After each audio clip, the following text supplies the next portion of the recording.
Hello. So I grew up going to worldwide Message Tribe gigs because my mum and dad are good friends with Andy, and I kind of got forced. That's why she went off the rails. I kind of got forced to go along. And, you know, they were amazing. I did used to really enjoy them. But besides that, and besides being brought up in a Christian household, you know, things just went a little bit off for me. And, you know, I was a really, really broken person, as you can see by my story. But it was when I went on the Message Academy that I really started to learn who I was as a person, and I learned about my character and who God said that I was as a person. And I think the fantastic thing now is that even though I came from that broken place, that the Bible says that God uses everything together for the good of those who love him. And I believe that he's used that for good. My story now, I get to work with a fantastic Emma Rowan. I love her very much. And woo-woo.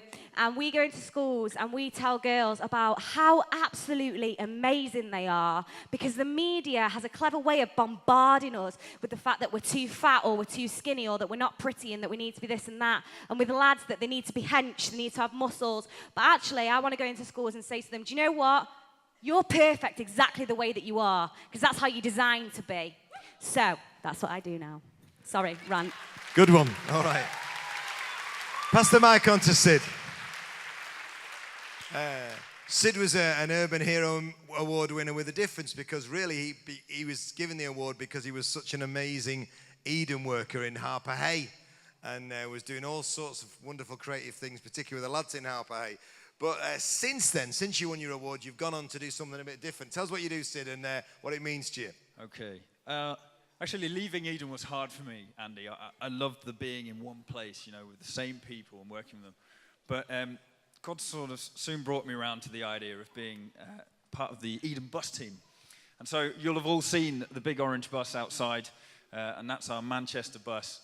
And the bus, I love the bus because it gives us an opportunity to pull up on the doorstep of near enough any child in Manchester and have a youth centre right there.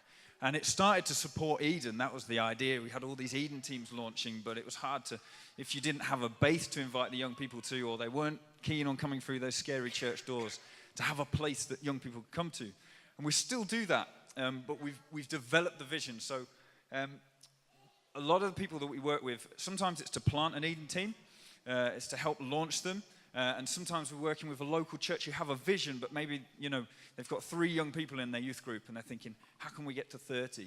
And so we'll come for a couple of terms or a year and we'll say, okay, we'll train your team, we'll work with you for your vision.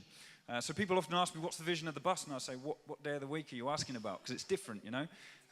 We do stuff in the daytime with parents and toddlers and work with Eden like that. We work with young people at night. We even do some stuff with young men who are involved in drug dealing, and sort of working with young guys in their 20s, collaborating with guys like Vital Signs. And so we're using it as a tool, and for me it's really exciting.